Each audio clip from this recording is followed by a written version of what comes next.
Call the meeting to order. Roll call, please.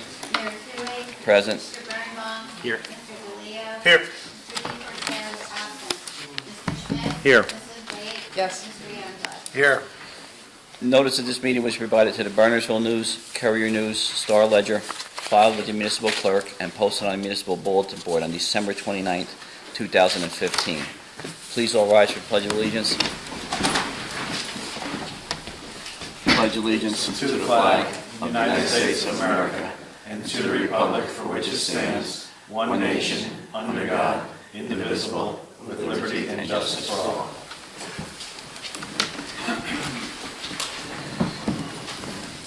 All right, we'll go on to presentations, and we have a representative here, Mr. Jess from McManaman, Scotland, to update us on any possible redevelopment plans. Take a moment.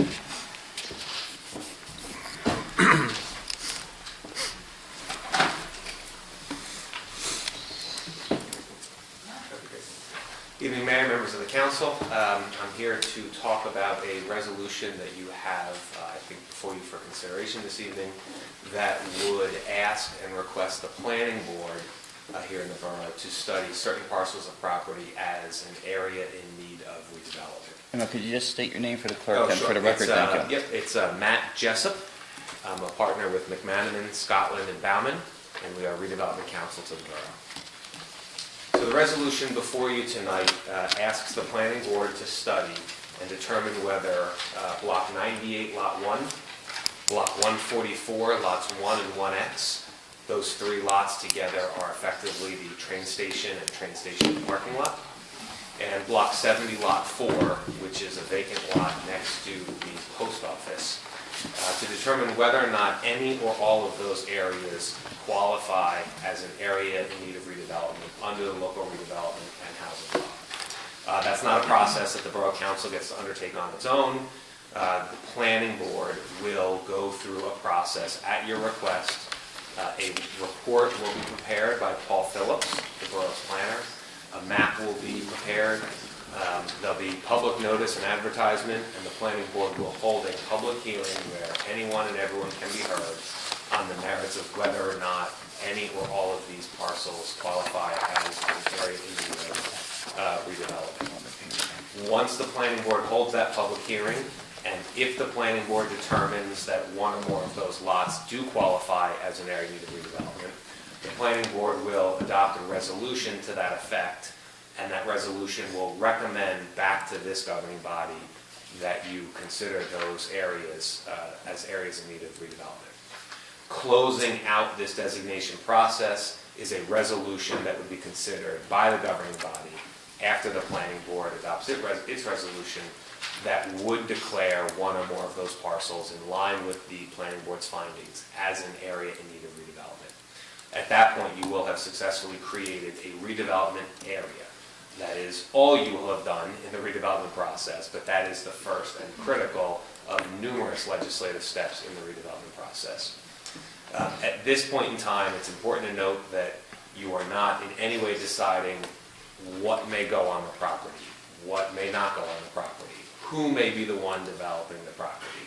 The only thing you are really concretely determining tonight by virtue of the resolution is that you are going to forego use of your power of eminent domain in connection with this redevelopment area. The legislature a few years ago amended the redevelopment law to require upfront, before an area is studied as an area of redevelopment, requires the governing body to determine whether or not they're going to reserve their right to use eminent domain. In this case, your resolution indicates that you would not be able to exercise that power if and when any and all of these parcels become a redevelopment area. So again, at this point, you're not making any determinations about what may go there, what the project, if any, is going to look like. Way too early in the process for that. You're setting forth a couple parcels of property that you'd like the planning board to study. They would do that in the coming weeks. And ask for the planning board to tell you whether or not the area meets the criteria of the redevelopment law as an area in need of redevelopment. And then subsequent legislative actions, once an area is established, would determine additional things like what might go there, what type of project could we have, et cetera. But that is, farther down the line than where we are tonight. All right, thank you. Any council members have any questions? Okay. All right, thank you, Matt. All right, Thank you. Have a good evening. Thank you. Is there a question? Yeah, you want me, we're gonna have an open session. I'm gonna open up an open session, so. Okay. Yeah, just give me, yeah, okay. First I gotta do the approval of minutes and I'll open the open session. Okay, approval of minutes, January 25th and February 8th, 2016. Anyone have any changes to the minutes? No. Seeing none, I'll entertain a motion. I'll move. Moved by Mr. Youngblood, seconded by Mr. Schmidt. All in favor? Aye. Opposed? None. Abstained? None. The ayes have it. All right, open session. At this point in the meeting, the mayor and council welcome comments from any member of the public. To help facilitate an orderly meeting and permit the opportunity for anyone who wishes to be heard, speakers shall limit their comments to 5 minutes. If reading from a prepared statement, please provide a copy and email a copy to the clerk's office after making your comments, so it may be properly reflected in the record. Mr. Rossi? Economic redevelopment, is that just the municipal property and no other properties in the business section? We're just looking at municipal properties right now, they're properties we Right now, own. that might- Yes, yes, and no condemnation involved in anything, that's why Okay. we're looking at just municipal properties. That was my first question. Next question. 2 years ago, you changed your methodology on how to feed the fields and what was going to happen with the fields. Well, that hasn't worked out that well. The fields are in terrible condition. The going to organic product has destroyed our state-of-the-art grass field, the Evancal field, as you know. The other fields are on their way to that when you are considering that the organic fields are going to allow grass, crabgrass, weeds, and whatever to be grown there. This is not something that can happen. When we were building Evancal, we went to Rutgers. We went through the whole process. We tried the organic process. We could not grow grass for that field.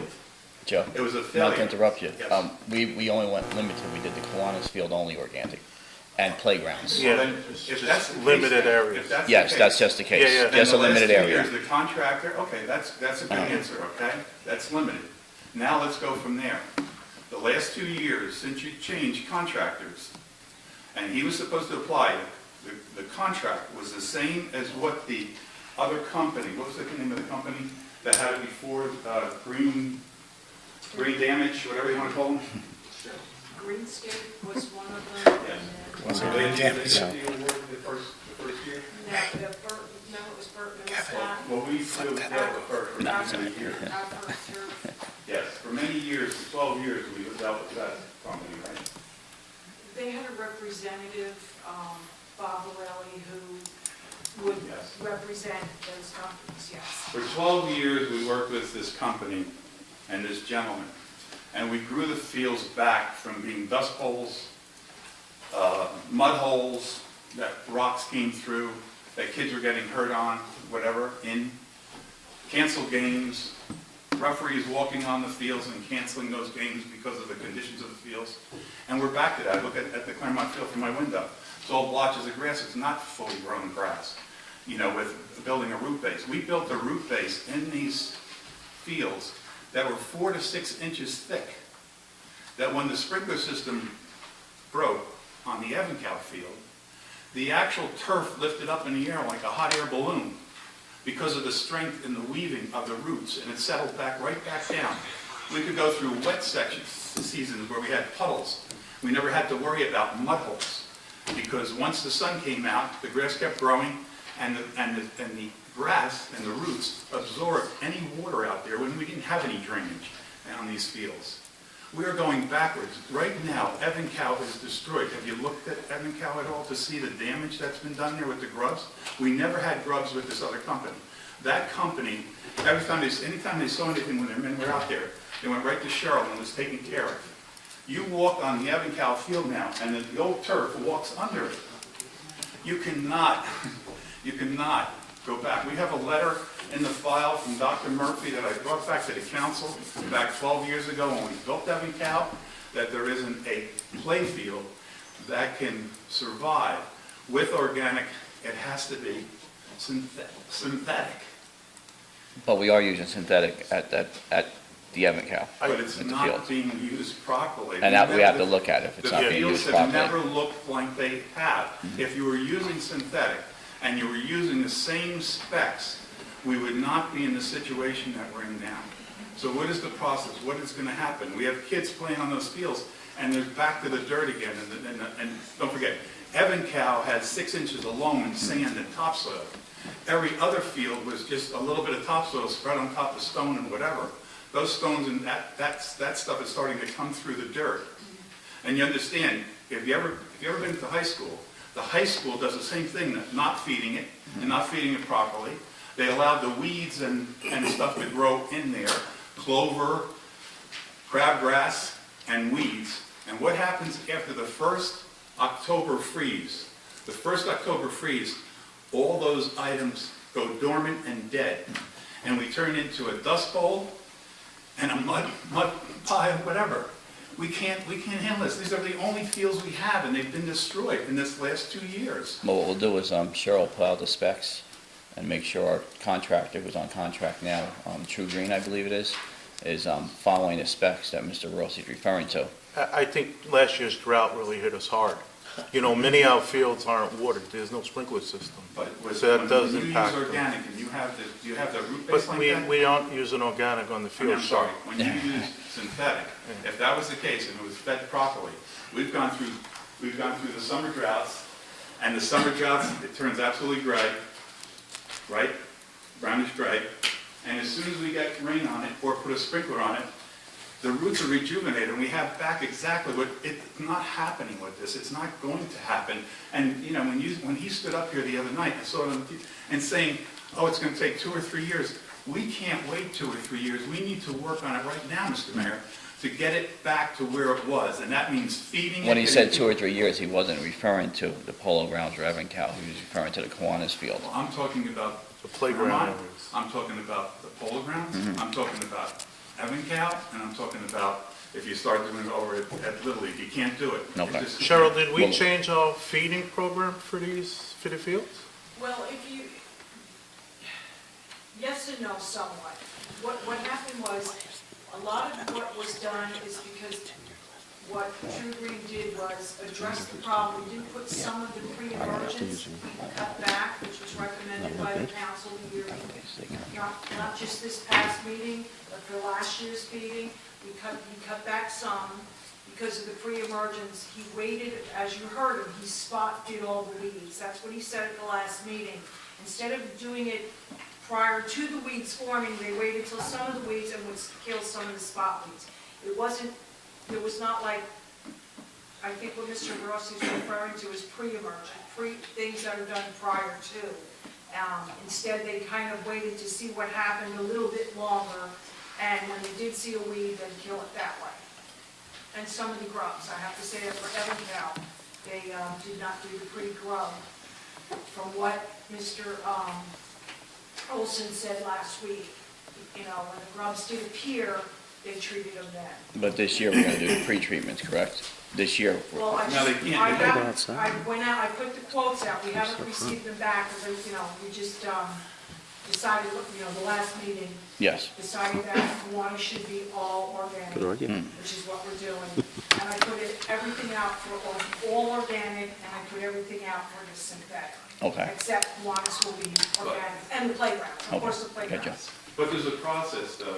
We had 5 feedings a year, the winter, spring, summer, fall, whatever. And plus, we had weed killing on top of it. Plus, the guys, when they came out here, we never had to worry about how much they were applying. You can look at those fields after they apply this stuff. You see a green stripe here and a light here and a dark green here and whatever. It's just been mismanaged by these people. They Well, can't if get this stuff contractor right doesn't again. work out this year, then we'll review it and get rid of him if we have to, anytime during the And the other process. thing is, when we had a little grubs, the guys were there because they were in the process of feeding, whether they were doing the weed killing, whether we were doing aerating and overseeding, or any of that stuff. And they would see that the grubs were starting, and they were taken care of right away. Okay. This was let go, and where the skunks came in and ripped up all of Evan Cow. We're gonna work on it this year, Joe, but you're on Okay. about 10 minutes now, thank you. This- Other people, I This gotta be contractor courteous. that he was mentioning, what the name of the contractor? Green something, you said? The previous guy. True Green. This No, that's guy who we have Borelli- now. This guy Borelli worked on those fields. He was the first guy I met as a councilman when we had the problems, and he came up with the program back then. And that's when we started feeding the fields, and that's why we had great fields. Okay, but why weren't we not using him? Was he not low bidder, I guess, when we went out again? No, correct. Mr. Borelli worked for different companies throughout the years I've been here. Right. And we go out with our 3 quotes every year. And for a couple of good years, the companies he happened to deal with, and even if he wasn't with one of those companies, he was always willing to come up and just, for no fee, just help us with our fields and give us general information. I think Joe met with them at least 4 times for the last few years But his company, sometimes his company's got it, sometimes his company, he represented a lot of companies because he dealt with, he sold those companies seed and different things like that, but we relied on him a lot. And the last few years, it wasn't his company that any of his dealers too much. Like the True Green has nothing to do with Mr. Brown. Right. So we had But True Green for the last. he knew exactly what had to be done, and he helped me on the, when I made my calls to Dr. Murphy at Rutgers, he was right there with us, talking Okay. about the situation and the problems, worked it right out. Let's do Dr. this, we'll consult with him also, and we'll bring him in. Cheryl, can you also give us a side-by-side comparison of the prior contract and what we're using now, to see the differences between, if there's differences, for what they're doing? Look in their scope of work. Their scope of work, how many feedings, what feedings, time of the year, side-by-side comparison so we can make a decision on things? Thank you. The other thing is Thank the comparison on price. The organic material at the time when we were doing heavy cow was like $11,000 versus $3,500. And Exactly. it's not even worth it. You guys that play golf, you just think if they went from a synthetic to an organic, what your greens would be like, or your fairways, or whatever. This is the same thing. We have to bring this back, and we have to rebuild it. Thanks, Joe, thank you. Anyone else from the public wish to be heard? Yes, sir. Yes, please.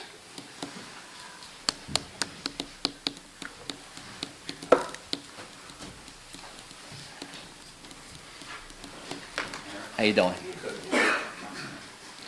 My name is Steve Sparaglio. I live on 10 Wesley Avenue. Yes, I want to bring up some issues with the pool, yes. swim team issues, things like that. There are a large number of parents whose people who go to the pool. Me, I've been here 15 years. We've been members of the pool every year since we moved here because we had our first child then. There have been almost no improvements, if any, to the pool at all. There are over 100 kids on the swim team every year. And I'm not talking about the 410 or 480 if you're late to join the pool for the summer, which we all do, okay? But you have over 100 kids at $90 a kid. That's $9,000, right? Our swim instructor now is Ed, the high school instructor, is a huge, huge asset to our swim team and to that pool. He brought in an additional $2,500 last year in stroke clinics, $2,500 in money from adult swim clinics, okay? And I happen to know that he will be wooed away because he's a very wanted guy in other towns, and he's a big, big asset. He asked for a digital clock last year so that he could efficiently run practices and clinics for the children. The clock he has there is pathetic. It's probably a $40 clock, an analog clock. The clock he wants is $800. $9,000, okay, from the swim team, not including people joining the pool. $9,000 from the swim team. Another $5,000 from clinics that this man brought in and works his butt off to bring these people in and really works hard at it. He's got a big heart and he wants to help. Why can this man not get a digital clock? Well, actually, you came in the right night, because on the agenda tonight, we have $141,000 allocated. $100,000 to redo the basketball courts and $41,000 to go towards the pool. That's going to So, and that's a step in the right direction. Okay. It's not a, To renovate the pool. yes, directly I to don't the think pool. that includes a clock. Well, you have to see, we have to, if we're gonna do other work. we I have mean, to see. listen, this guy, It doesn't say it doesn't include it. you know, I'm not saying if he doesn't get a clock, he's leaving, but I mean, if he can't get a simple thing like a digital clock, And that's simple. It's, Yeah. yeah. you know, as swim team parents, we go to other towns and their pools are amazing. unbelievable. We have a lot of property there. The pools are really in very, very bad shape. And I'm not blaming anybody for that. I know Cheryl has had the hardest time because the only money generated is really from the pool, and she has to distribute it to other recreation, games and things like that, which I really want to know why. There has to be money out there. And There has to be. revenues have been down, membership's been down, right, Cheryl? Yeah. And, yeah, so we see the People pool's been are struggling, leaving. yes. People are leaving. Now, I have a very good friend of mine who just moved into town, a young couple with a 19-month-old daughter. He happened to call me last night, and he asked me, my wife's bothering me, wants to know, should we join the pool? And I hesitated. And he said, how come you're not answering me? I said, I almost want to tell you to go to Pleasant Valley Pool. But because your daughter's 19 months old, they have a nice, cute little kiddie area where there are actually chairs and umbrellas and tables, and she'll be there for a couple of years, and over there it's kind of nice. But where the main pool is, it's horrible. There are about 7 umbrellas. 4 of them are broken. There's no shade. We could use a tarp like a lot of the other towns have, where when there's swim meets, people can get shade. These kids can not be in the sun constantly, I mean, it's almost embarrassing. And I said to him, join the pool, see what it's like, and if you don't like it, you don't like it. But join it, you have a young daughter, that's fine. But as a resident of a beautiful town like this, I'm embarrassed that I had a friend move here, and he asked me if I should join the pool, and I almost want to tell him to go to another town. It's really a shame that all the revenue from the pool does not go to the pool. So, and I don't know politics, but isn't there some way that other towns, other towns in the state and in other states go to counties, state, federal for grants, for money for recreation programs? There's got to be money out there that we can try and get to help our recreation department, to help get better things for us, Yes. I mean, Cheryl can't just keep taking all the money from the pool and distributing it everywhere. I understand, I just read an article not long ago that the town's taking over the recreation budget. I don't know what that's all about, but I want to let you know that we lose Ed. The purpose of that move that you just said is so we could properly fund recreation in the programs. Okay. Last year, the council, the governing body, decided to put $300,000 aside just for field development.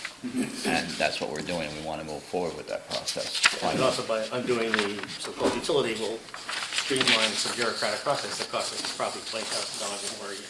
So that'll give us that much more money to We're invest. trying to free up the money so that we can put it back to where it belongs instead of administrative overhead.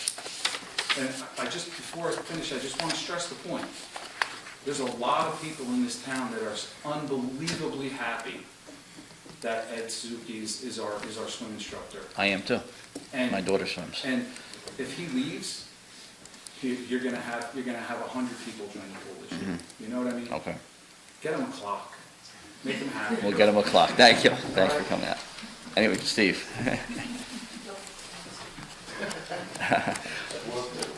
You didn't bring me Starbucks, though. No.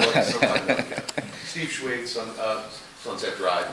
2 things. Number one, tagging on to the gentleman from Wesley I've said before, Ed is definitely an asset. For those of you who may not be aware, last week they won the Skylands Conference for the high school, and have also gone as far as the semifinals of the state sectional competition, which is the only second time in 28 years that Ed's been coaching that's happened. Ed is very successful at bringing kids into the program and has enjoyed it. Mentioned to me personally that he's enjoyed working at the pool this last year as a coach. My son also swims on the high school team and works as a lifeguard over the summer and competes on the town team.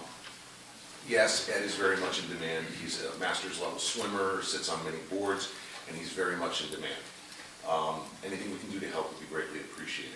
I don't think Ed needs a tremendous budget, but a few $1,000 would go a long way. Most definitely. Second, with regard to the condition of the fields, for those of you who know me, you also know that I've been very involved with Little League for the past 10 or 12 years. Yes.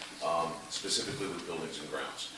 We put a tremendous amount of effort into Kiwanis over the past few years in terms of fencing and irrigation systems and such. Last year, we saw a decline in the quality of the way that fertilizing and pesticides, herbicides were used.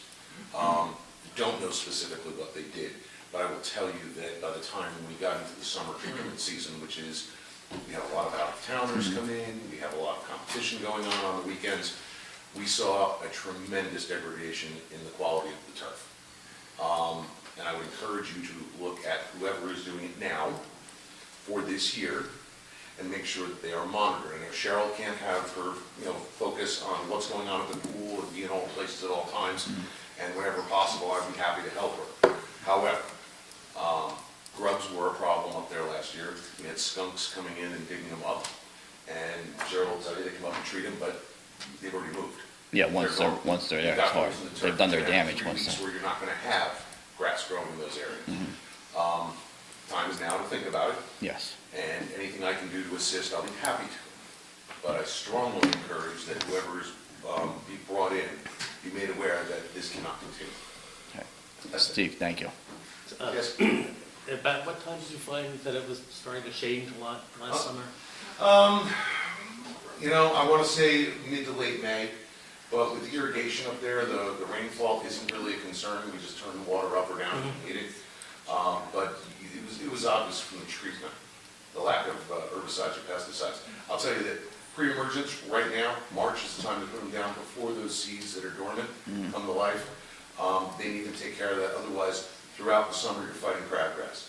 The landscapers come, they blow the cuttings onto the clay. Yep. You've got a tremendous amount of work to take that out. I just read an article about this year being challenging and when to start and what sort of happened at the end of last year, but that's another story. Yeah, but Thank you. you're right. But again, pre-emergence are really important, especially on clay fields because of that. Unless you get a landscaper who's super conscientious, blows the grass off and the seed off of the clay, you're not going to be able to affect that. Thanks, Steve. Thank you. Anyone else for item not on the agenda? Come on up, sir. How you doing? Kevin McGee, 20 Old Kind Avenue. This is kind of in follow-up to what Steve Sparaglio was speaking to you about regarding the pool. I certainly don't want to have a parade of people echoing the praises of Ed Suzuki, but I'm also a recipient of that. I was swimming with him myself as well as my kids. And at the risk of beating a dead horse, it's not an understatement as to how significant he is to the vitality of that pool. My wife was very much involved in the swim team, so by extension I had an opportunity to see what was going on. A number of kids that are going there, obviously he had a significant impact on. But one thing that I'm curious about, and it's really a question more than a comment, is a concern that, for example, as a pool member and as a parent of the swim team, how is it that if I'm writing a check for $400 and some odd toward my pool membership, and then with 2 children, $200 and some odd roughly to participate in the swim team, and yet that money's not being used, apparently, or at least certainly not exclusively, toward the pool or toward the swim team. And frankly, I was shocked when I found that out. Is there an explanation as to why that is? Well, the rec utility actually was designed to fund all of our programs. So the pool was actually generating money years ago. Now that the membership has declined, and there was an article in the paper last year how most municipalities' membership is declining. That's why we're looking to put it back into our budget as an item on the budget. And like Peter explained before, it would give us probably about another $20,000 a year. And then this year we would be able to allocate just certain monies to the pool, for the pool. But it seems, and I'm sure that I'm not unique, that I think the common perception is that the money that you're giving toward your membership is being used toward the maintenance of the pool. If that's being diluted to go to whatever other area within the recreation department, well, why aren't the parents of whatever sport that might be or that activity, if whatever they're generating toward that activity isn't enough, why are they not paying more then? It just seems to be somewhat of a shell game, and I don't mean that in a negative manner, but certainly as a parent and somebody who's writing a check for roughly $600 a summer, I would think that that would be more than enough to sustain the pool and to sustain the swim team. In fact, if you did the math, I would think just what that swim team is generating, it's a profitable entity. It's not just breaking even, it's making money. So it's a little baffling as to why, unless obviously, as you're saying, that money's being drawn out and going elsewhere. I don't think that anything is ever quite that straightforward or simple, and I don't know what business you're in, but I think that we all understand that you have to generate revenue and allocate it to support programs in general. And I don't know what the finances is. Recreation is a separate utility and runs it its own way. But I think it would be extraordinary for anything to have a one-to-one direct relationship, because that means you lose all kinds of other stuff. And Such as what, though? I mean, as far as swimming goes, it's probably one of the more costly infrastructures. And we're about to, allocate at least $40,000 to refurbish one pool. Hasn't been done a long time. I've only been here for 2 years, but we're here, and here we are. We're getting ready to do that because it's falling behind and we need to do it. So I just think it's understandable question, but I think we all know how sense that we can have a direct relationship, because you might lose all kinds of things that you and your family are enjoying that don't realize right now. and that may be true. Good, as long as we understand it. We do, but I don't know that I agree 100% with your statement. That's okay. And certainly transparency would be a good thing, so that It's all- people that are paying, it's all public where? record. It's all public record. Where? Finances are all public record. Yeah. Everything's public record. So Ralph, could you print? There's no. I'm not questioning you, I'm Wait. asking you It's all public legitimately where. Yeah, here. Is Right. it from the recreation Our budget? Is that finance- where? It's- Our it finance has to be, director's right because here. it's been a utility, it actually has to, everything that falls under that recreation umbrella, income and outgo, has to match up. Part of the Okay. reason it will be, we thought we were And part going of to the do it overhead is this the year. audits. I mean, a separate audit for Right, that. but is there a sense of, for example, there's money coming in toward the recreation department budget. Is there some indication as to where that money is coming from? For example, money is coming in from swim parents or from pool memberships, and then being redistributed to another area within the recreation budget. I mean, is there a way to see how it's actually being Because of our allocated? nature of our community, we also collect revenue from people that don't live in our town and aren't paying taxes. And we have addressed that a little bit, but, without that revenue, you could lose everything. So I As a think it's an borough, important question. and we'd part like of to our look at it now. budget is It an raised- allocation to the rec. Rec pays for fields, it does the pool. We have a lot of programs that also subsidize. I mean, I think actually, one of the things you're not following is how expensive it is to run a pool. Especially insurance. We've got insurance, but we have to have coverage for lifeguards, from whenever we open it each day to dusk. Doesn't matter whether the sun shines or not, we've got, young adults that are there working. So, I mean, the costs are fairly significant.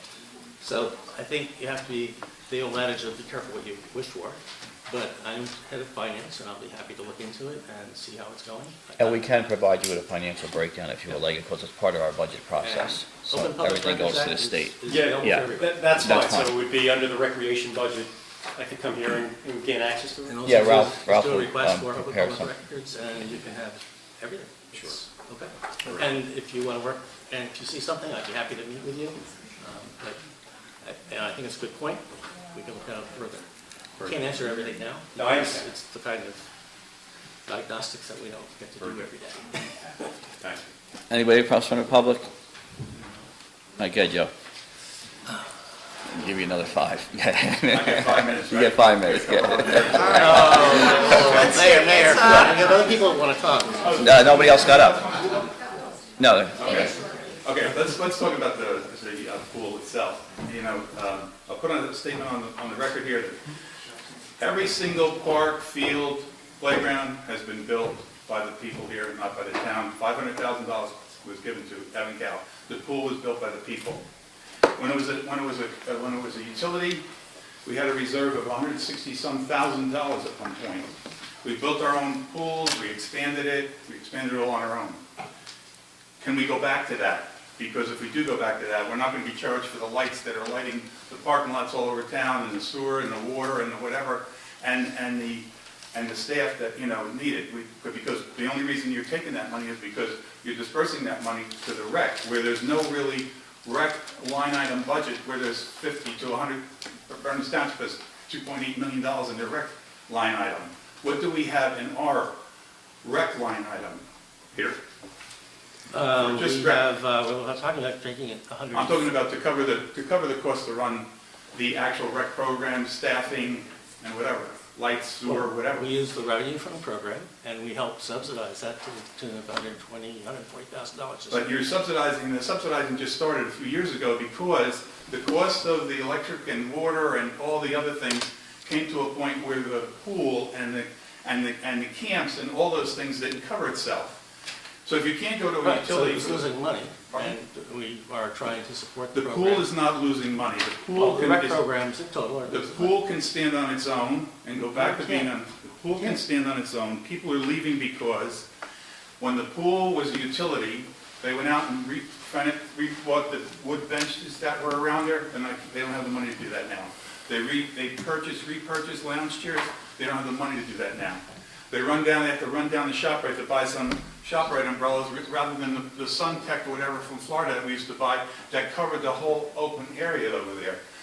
And we also had a budget where we would take $15,000 a year and plug it in here on the items that we wanted to do, and we go out and do those things by gift and kind and put that money away. We raised $130,000 during the days of the Carter administration when it was 17%. During the Carter administration, and there was a 17% on your CDs, okay? The pool can be self-sufficient. Every single program should be self-sufficient, so we could see what is needed there to run those programs, okay? But there has to be 100, 200, 300,000. This is the only town that doesn't actually have a line item from anywhere from $300 to $1 million that goes into rec to take care of the rec programs, to pay the people, Joe. to pay for the lighting, to pay for the garbage, to whatever. 1 minute. Okay. Give me one. All I'm saying is that this is the wrong approach. We're the only pool area around here that doesn't have a play area. You say, why don't people go there? The young families can't go there because the playground, they have to leave the pool to go to take the kids, and they have kids there. So how do they do that? We need to build a playground in the pool area. We have plenty of ground, and we'll do it for gift and kind.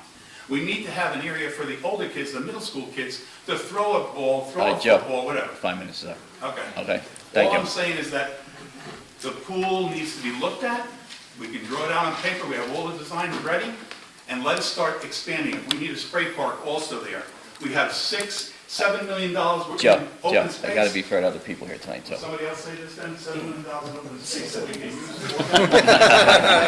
Mr. Rossi, Thank I'm you, afraid Joe. that you're actually misguiding the public again I can about answer open it. space This is like and a how the money debate on can be TV. used. And the other thing You asked me a question, is I can while answer it. No clearly problem. other towns, if you look at our entire budget, and we did sit here only 2 years ago, not that much has changed, except that we're getting more done.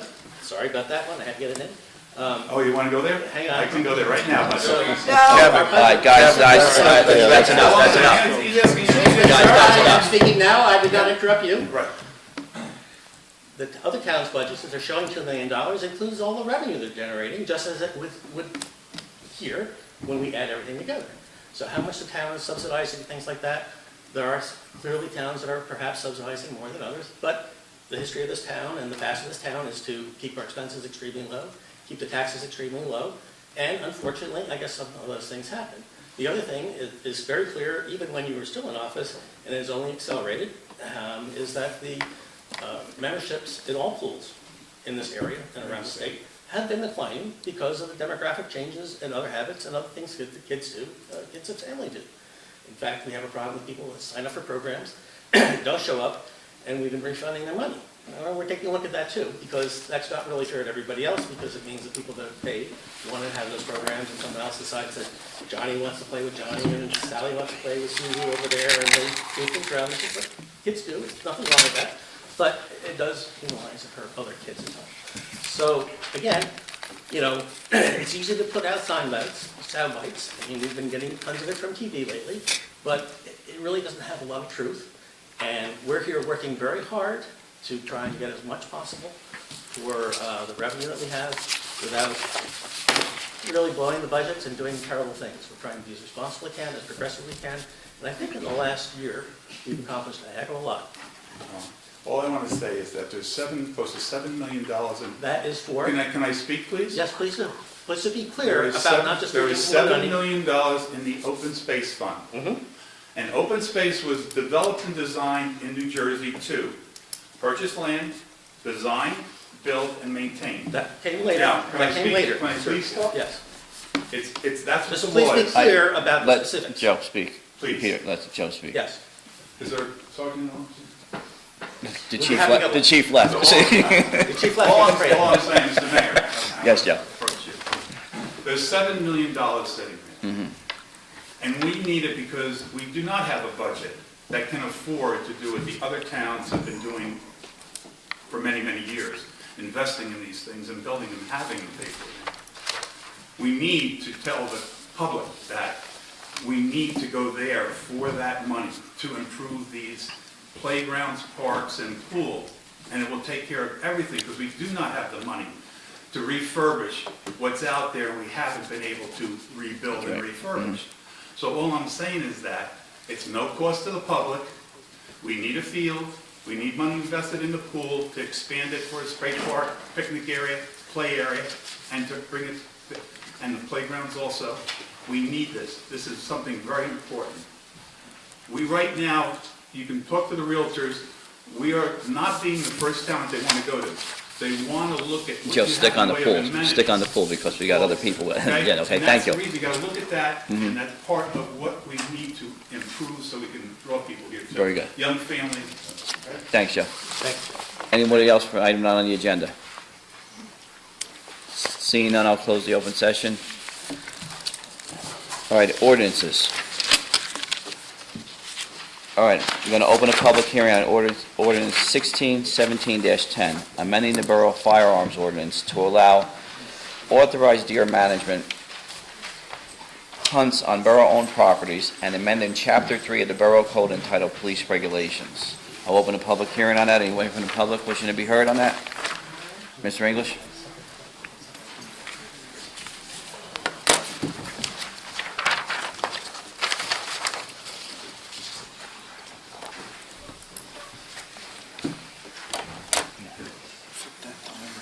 I know. Did I bother you for the quarter? I'm trying to figure out how I could get it like any other group and get some sponsor. That'd be nice.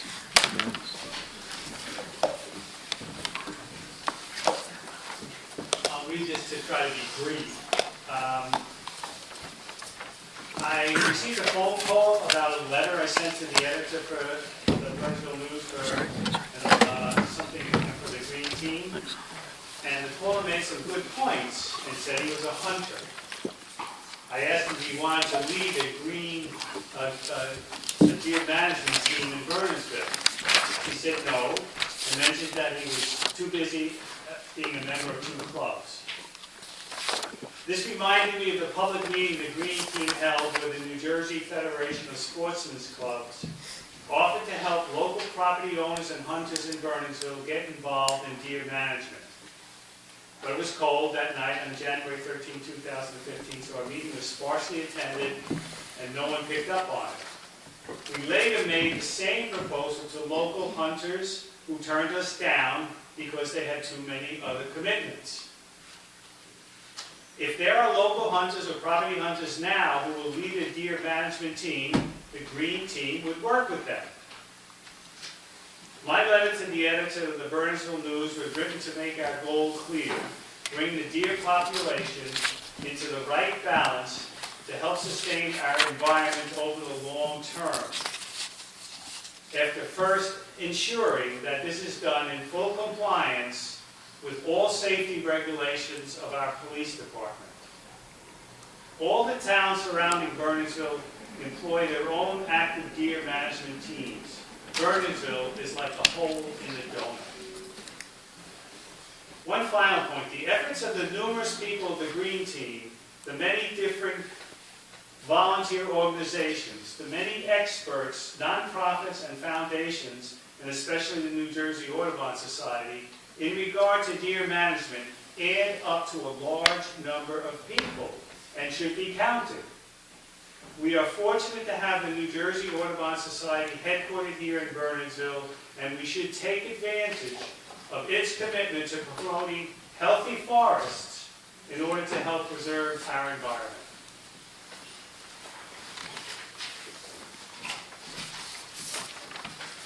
Anyone else? Joanna?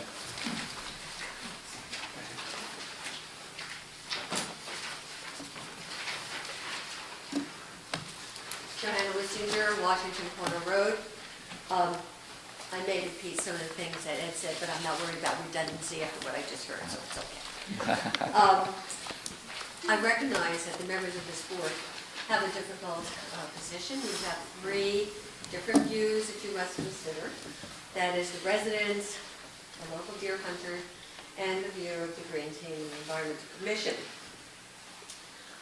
I want to say that we do have a deer problem, an overpopulation. It's not questionable the way maybe peak energy or other environmental issues are. There is evidence. It's easy to determine that we have a problem. The problem is we're not getting our understory. Deer are eating it. This has gone on for decades, and it is destroying the forest as it should be. The forest is not just trees. The street trees we have are nice, the landscape is nice, the forest is special. It's an ecology that promotes biodiversity, varieties of animals. It's a habitat that needs to be maintained, or we will have what we're having now, and that is monospecies, and we're going to have our trees mature all at the same time, and the danger is that when trees mature at the same time, when they all reach the same maturity, they are subject to disease, and they physically break down. I want to say something to influence you to pass this ordinance, and that is, if you are considering the petition, that's a lot of people. I admit that that was impressive. But I believe that a lot of people who signed that petition were signing it because they were concerned, they empathized with the people's private property concerns. And that's a good thing, if residents stick up for people's private property. I think also that they're sensitive about killing deer, and that's understandable. But I don't believe that a majority of the people understand that ground level hunting, or that aerial hunting with baiting, is more humane to the deer and efficient. I don't think that they really understand that the forests are being destroyed. I think that was said to them. I don't think they understood it. I have some advice that I would like the hunters to take. I think if the local hunters really want to hunt on the municipal land, that they need to find a leader who will be responsible for making sure that all the members are vetted, that they work with the subcommittee of this council as stated in the ordinance, that they, with the board, consider what the neighbors want. I think that they have to make sure that all of the safety issues that a hunting club would use are intact. I would like to see this board recognize the importance of passing this, and that they realize that this is just a start, that a lot of good decisions need to be made so that this works. You might look at other municipalities. We are very unique, but it's very important that we develop something so that we get more residents and more hunters who are culling our deer. The population definitely is out of balance. Let me just see what else I had to say.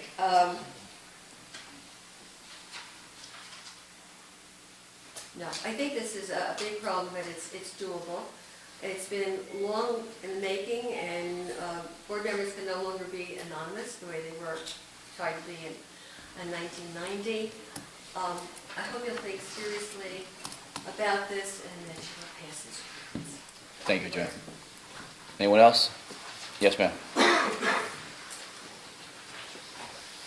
Hi, Katie Van Brun, 10 Laurelwood Drive. So I know that you guys think everybody thinks there's a deer problem, which I agree, there is. But I don't think it's as large as we think it is. And I've lived in this area for 20 years, actually, and hunters would be going in my backyard, literally. I don't think I've seen the number of deer I saw 5, 6 years ago. If you take note of any of these studies that Doug Tallamay said, they were all done in 2012 or earlier. That's not relevant information for now. I think it'd be great if we had hunters come in, but why do we have to hire outside hunters when there's people in this town that could go into these areas? They'll probably benefit more because they're local, it means something more to them. They could hunt the deer, they could get the venison, or do whatever they want to do, because I don't hunt, but people do, instead of hiring somebody else and wasting money. When people would do this in their own backyard or our backyard. And to be quite frank, I'd rather have somebody that is local, shooting guns and bows and arrows or whatever, in my neighborhood area where there's a lot of kids, a lot of people have dogs, and yeah, it's really wooded and spaced out, but still, it doesn't mean there's not people running everywhere. And it's like, everybody was freaking out about the pool, we could put that money toward the pool or the grass, whatever. Katie, we're not hiring. Oh, you're not? We're Okay. hiring, I was but we don't mistaken. pay them. Oh, you don't? There's no The fee. compensation is,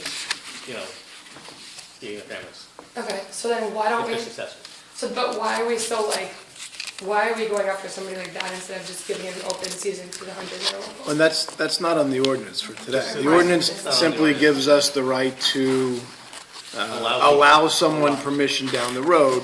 We're not at the point of saying it's going to be person A or person B or some club. So this is simply changing an ordinance to allow for the discharge of a bow and arrow, not specifying who's going to do borough it. property. On borough. On borough property. Okay, It's illegal now.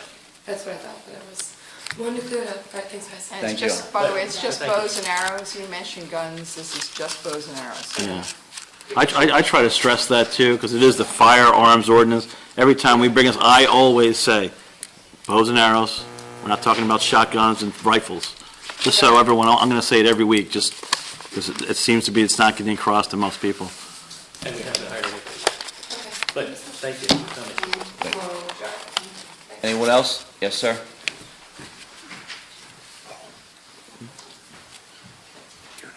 Hello, my name is Bob Mason from Morristown National Historical Park. I'm a biologist there, and I was requested to come primarily because we have been collecting data on the deer population in the park since the mid-1980s. The majority of the park is in Harding. There are 4 separate units. There's one area, the New Jersey Brigade area, where the cross estate is. It's approximately 230 acres. And roughly 50 to 75% of that is in Bernardsville. We share a common boundary with the Sherman Hoffman Audubon Sanctuary. And over the last 5 years, we have, since about 2001, 2002, we have been collecting deer density estimates by something called distance sampling, where we go out right about sunset, we count deer on both sides of the road, we measure the distance from the observer to the deer, and we put it in a distance sampling software program that gives us the deer densities per square mile. The vast majority of this information is from Harding. We drive along hard roads. There are 3 transects. There's a 0.3 mile transect in Bernardsville. Then there's a 3.8 mile transect in Harding, and another 1.1 mile transect in Harding. But anyway, let me read to you the deer density estimates for the last 5 years. We do it in the spring and the fall when the leaves are off. Fall is the primary time because there's more activity due to the route we usually do in November. But in, let's see, in 2011 there were 54 deer per square mile. 2012, 54 deer per square mile. 2013, 59 deer per square mile. 2014, 42 deer per square mile. And in fall of 2015, 27 deer per square mile. Just briefly mention the current condition of the park's forests. We have serious invasive plant problems, the common ones, Japanese barberry, multiflora rose, Japanese stiltgrass, and some of the uncommon ones too. And the presence of deer overabundance for several decades, along with invasive plant species, has really resulted in a lack of native plant regeneration. When we get canopy disturbances like Hurricane Sandy, what generally happens is there are just not enough young trees to fill in the forest canopy. And that's why the park has become very concerned about the state of its forests. I mean, in 2015, there was a lowering of the deer population, probably due to several natural circumstances that occurred. And we did see a slight recovery in native plant regeneration. But this recovery will need to be sustained for many years to successfully regenerate the forest. And the park has been working on for several years, well, the National Park Service has a vegetation and deer management plan. And it should be completed in 2017. It's an environmental impact statement. There will be public meetings, hopefully at the end of 2016, where people can comment on a draft plan.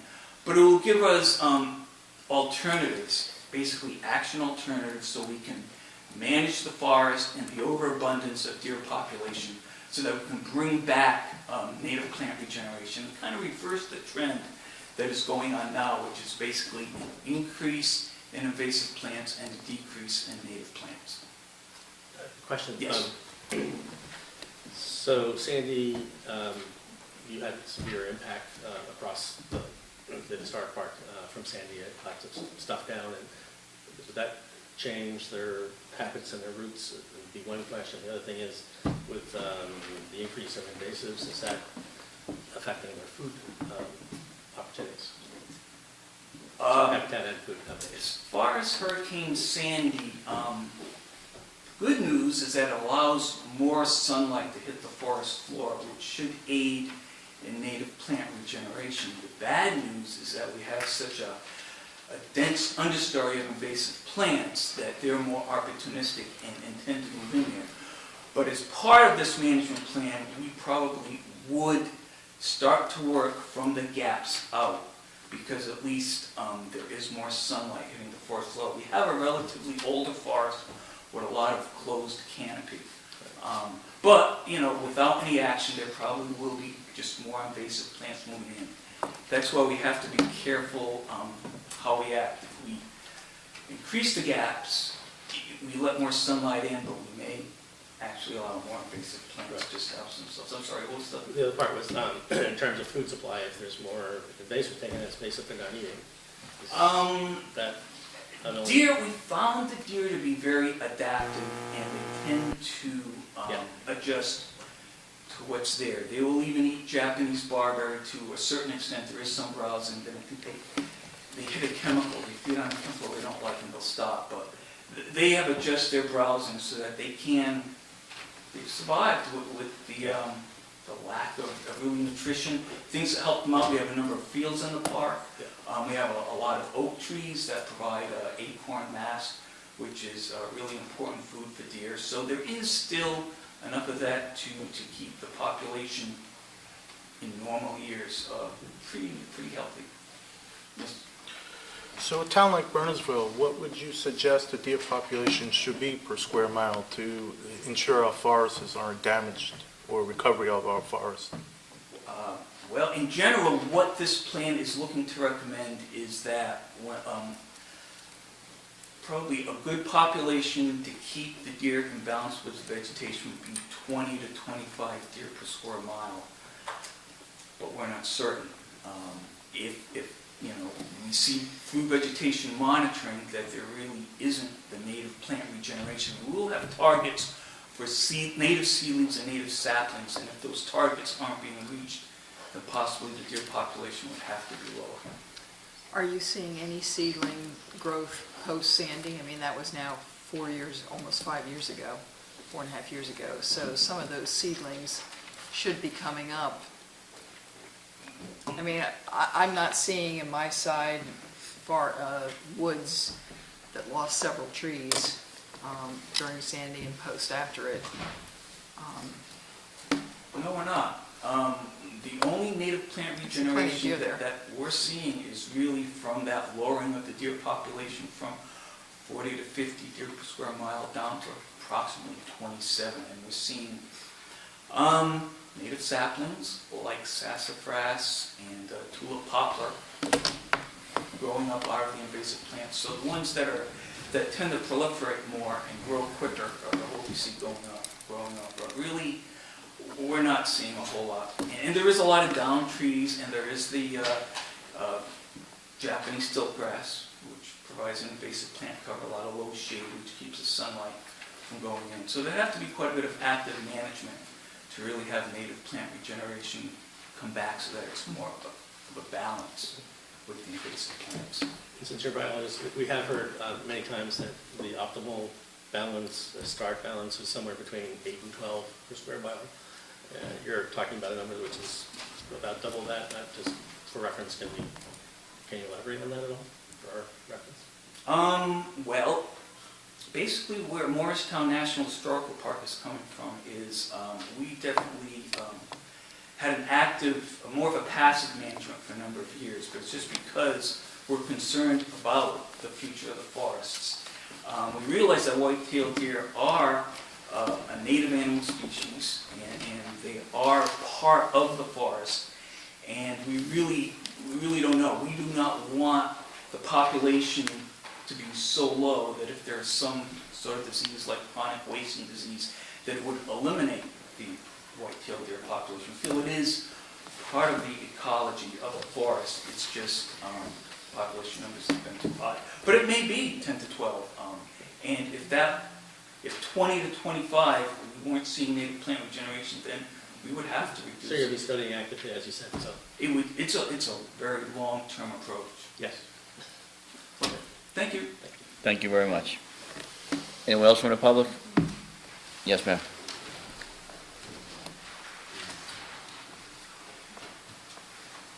Hello, thank you for this opportunity to speak tonight.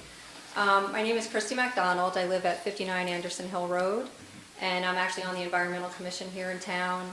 I'm an ecologist. I have a PhD in ecology, and I've been working in the conservation field for about 25 years.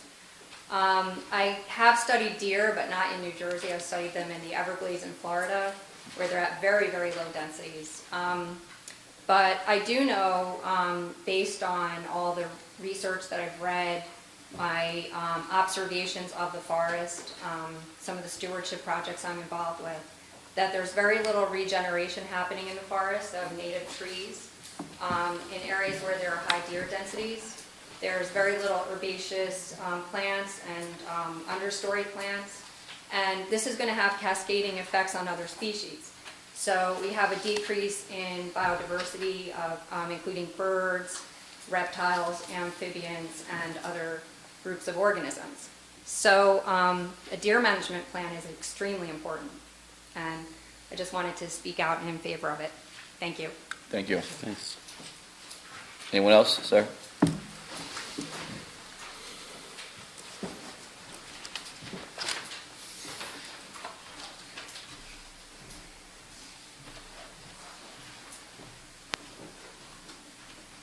I'm Alan Shack.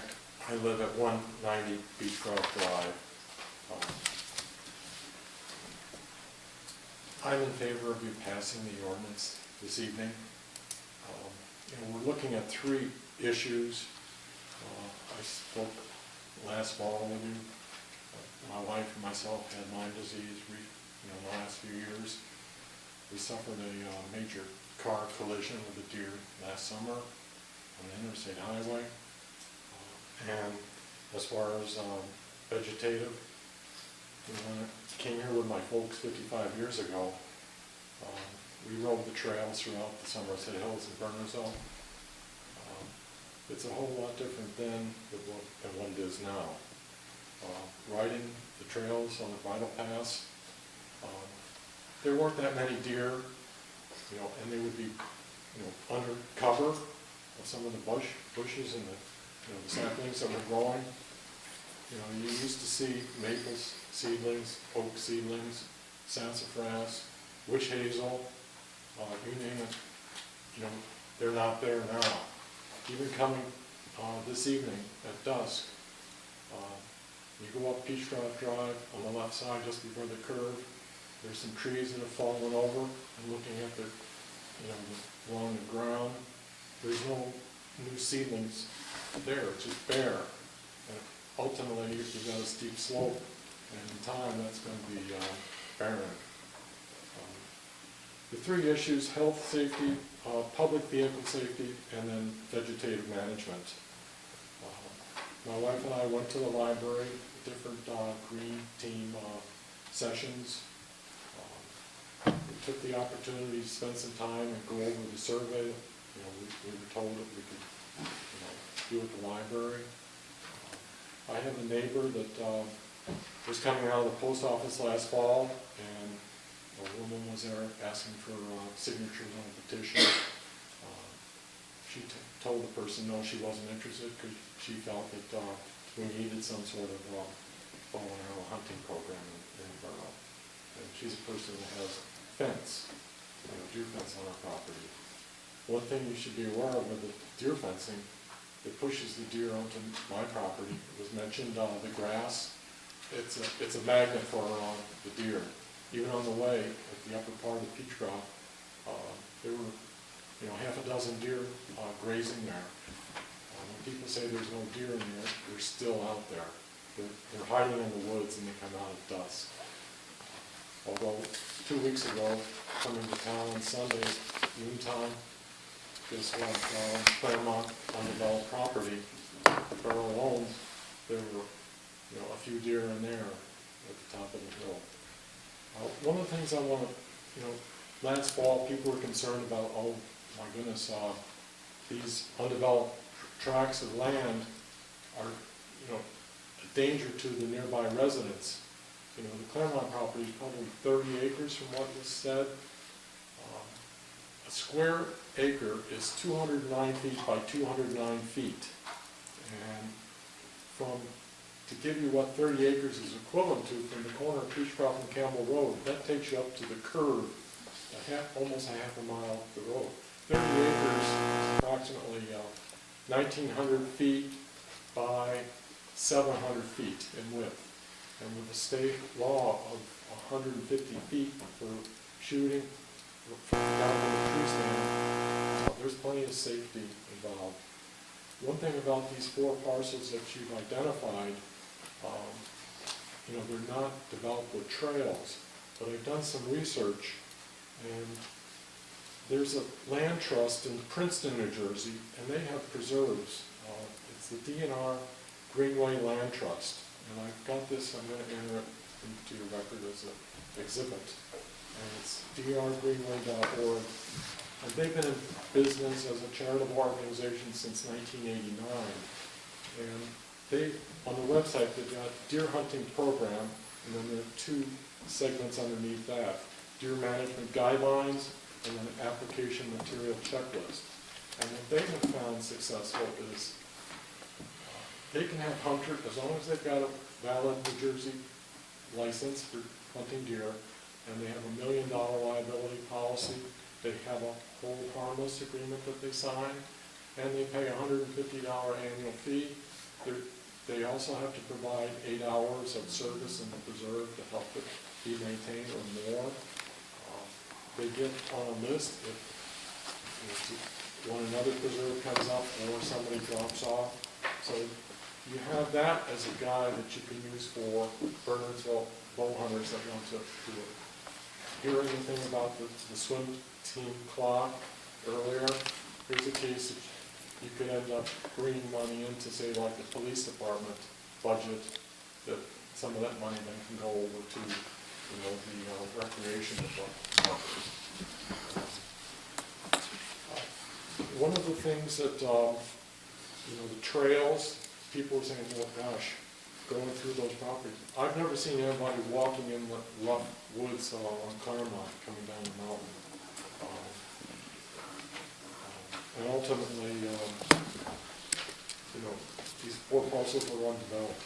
Another thing is in Connecticut, I've got an exhibit here, they have trails on public or private land, and they keep 40 yards away from the trail that's blazed.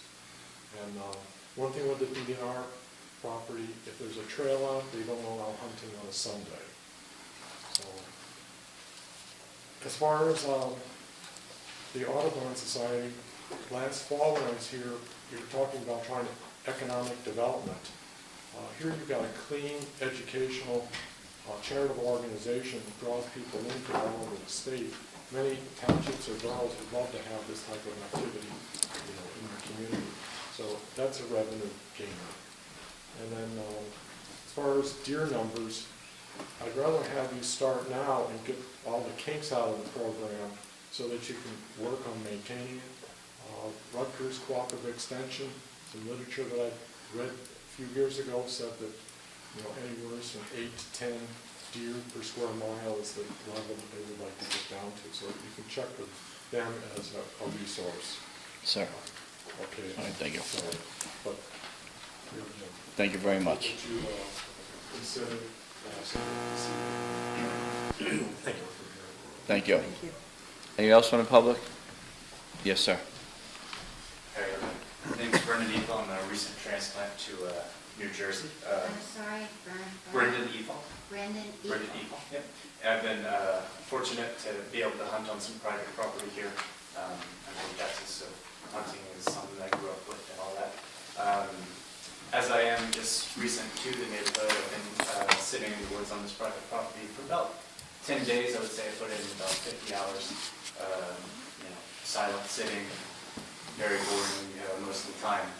But I have seen a couple deer. I can tell you I've seen 9 deer on this parcel of private property that runs up right by Laurelwood up to the golf course, which I think is a pretty good thoroughfare to get up to that golf course. But I just wanted to bring it to everybody's attention that this massive influx of deer that everybody thinks we have.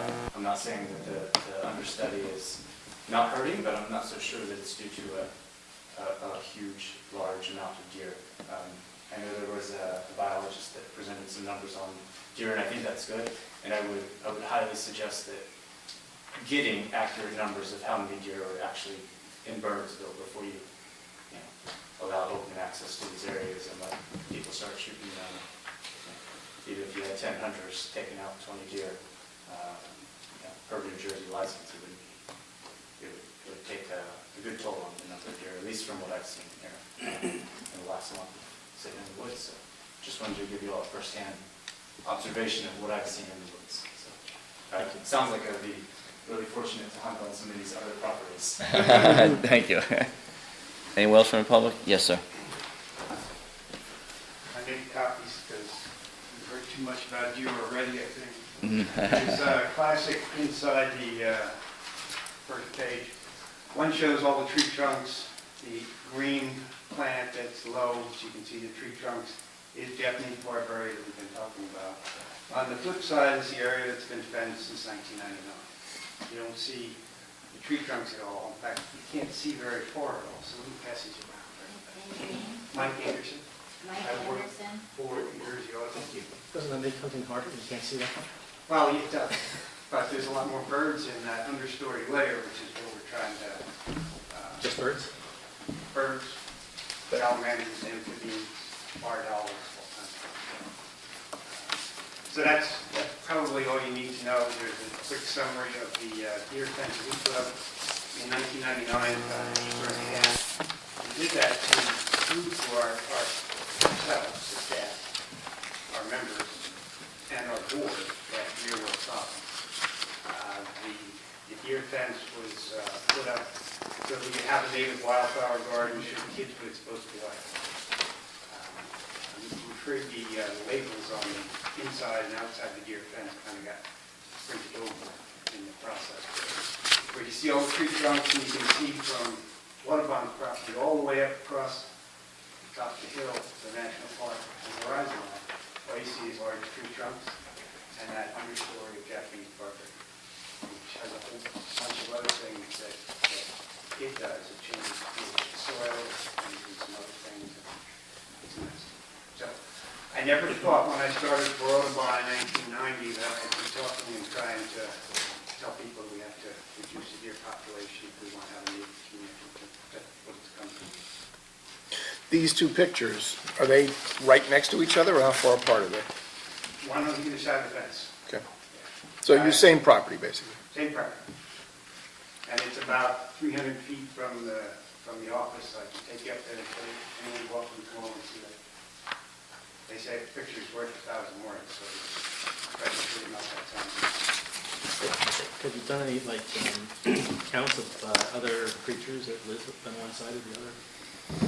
We have. The site that we fenced is really too small to bring in a lot of the biodiversity of animals that we're hoping for, but the suite of species that are lost from the bird perspective, the wood thrush are gone, the muries are gone, the ovenbird is gone, the Kentucky warbler is gone, red starts are gone, so there's a whole suite that nest in that understory, and there's no understory. So you divide roughly the forest into 3 different layers. Canopy layer, it's top trees, 130 foot tall. The understory layer, which would be the dogwoods, the spicebush, the witch hazel, and a few other odds and ends, maple leaf viburnum. And they don't have as much longevity, so they die off in about 15, 20 years. They haven't been replaced, and that's what you're seeing. There's no understory, except for that 4 to 5 foot high barberry, Japanese barberry. So you see in the tree trunks, and you see in the understory barberry. We should have a whole nother suite of species, the herbaceous layer on the forest floor, and all those native wildflowers are just gone from the forest floor. So, I have about 100 acres of Japanese barberry that I have to try and get rid of so that we can release that land to the natives so that the birds can come back and all the native plants can come back and have an intact forest. The National Dog Park can sell some of their deer. Well, I was going to ask Bob if maybe, would he mind if we did a little work up there, but I think we'll collaborate at some point in the future after they finish their study. We can work pretty closely with the National Park, and they're great neighbors. Do you have estimates of deer on this property? I don't. I can tell you that in 1990, I counted 22 under the bird feeders right outside the building. I can tell you that we've removed 10 this year, and that I've seen 6 on a regular basis doing the driveway coming out at night. So they're still there. Numbers are down. They're not the way they were in 1990s, but they're still probably higher than the population level we need to achieve that restoration. It's very expensive to do the best monitoring of the population. We use forward-looking infrared radar from the helicopter. We've done that in the Great Swamp in Burns Township. It costs a lot of money. I don't know if they've done that at the park. Have they, Bob? No. Moose Morris County Park has done it, but not. Yeah. So we extrapolate a little bit from those areas, and the numbers were as high as 80 to 120 10 or 15 years ago. And if you're down to 20, then I think that's a great start. We still probably would like to see lower numbers at the sanctuary, 4 to 6 or 6 to 10, something in that area, because we're just not seeing the regeneration that we need. We've seen a little bit of regeneration, but it's been very sparse. One of the theories was that with that monoculture of Japanese barberry, seedlings should be able to come up through it. But 15 years later, there's no seedlings coming up through there. So the deer must wander through there and browse it, or the change in the pH of the soil is not allowing the native plants to germinate. So there's a whole bunch of moving targets in there and variables that aren't completely understood by anybody. But clearly from the pictures, you can see that inside that deer fence, been deer free since 1999, there's a dramatic difference. Besides the birds that you said that were lost or almost completely gone, do they eat the plants that we have today? And are there other things that eat those birds? Yes, to both. So we've seen an increase in some of the raptors, predators that feed on birds. And because there's less understory for the passerines that are going to be fed on by the hawks, it's easier for them to get caught. One of the problems with the barberry is that it has a red fruit, which attracts the birds, and they disperse the seeds, and that's why I have about 100 acres of Japanese barberry that I'm trying to get rid of. If anybody wants to come pull barberry. So inside that original acre and a half, I think we spent, it's in the summary there, about 600 to 800 hours. We pulled it all out by hand, Japanese barberry, water rose, and all those other nasty invasive plants, and we put it in a big pile and let it compost itself. It's very labor intensive, and it took 600 to 800 hours for an acre and a half. If we were to do the whole 100 acres that we have left, it's impossible task. So going forward, management will do is mechanical, we'll just cut it, pull it. We might mow some of it, because there's nothing else out there, you can just mow everything down. We'll probably try and burn some of it. We've had some success with the controlled burn, and that's what we're hoping for this spring. But reality is, you only get a good burn about every 5 years. Last year, we didn't have a burn at all. The year before, it kind of fizzled. About 4 years ago, we burned a strip along the roadside, and it was very effective at knocking back the Japanese barberry. So All right. that's the current mechanical treatment. Well, thank you very much for your information. Thank you. Thanks, Mike. Anyone else from the public?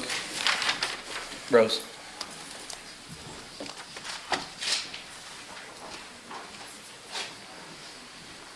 Hi, Rosemary Christina, 16th Chilton Street in Burnsville. Good evening. As Mike had just mentioned, there are a number of variables that have an impact on the understory regeneration, which nobody knows what the exact variables are. The regeneration, as you know, does not happen overnight. It takes a while. And the Green Team had brought in people from Fish and Game who also got up. It was a woman and a gentleman, and they also stated that regeneration does not happen overnight. So whether it's the deer or the acidic soil or whatever it is, we don't know. The other thing is this woman, the woman from the Environmental Commission, had mentioned that in areas where there are high densities of deer, you do see a problem with the understory. But we have not ascertained that there is a problem with the deer. We don't know the numbers.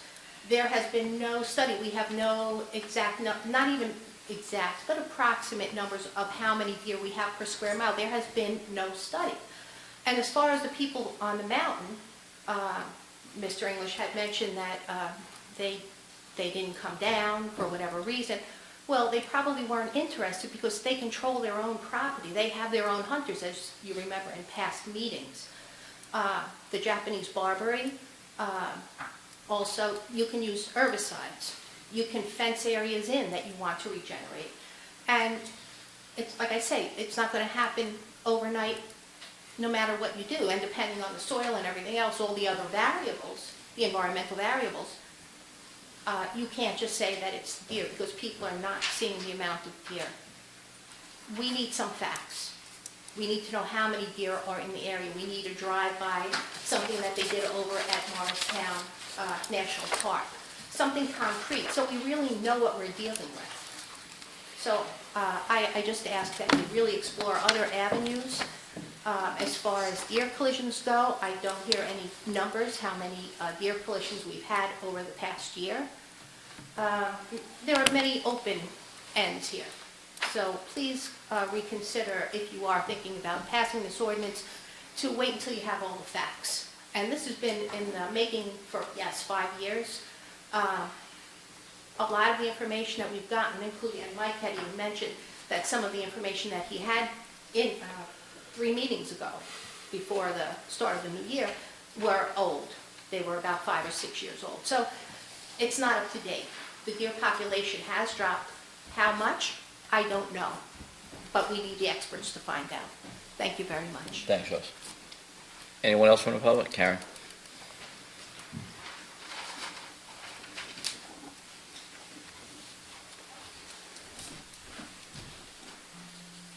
Karen Gardner, 131 Postcombe Park Road.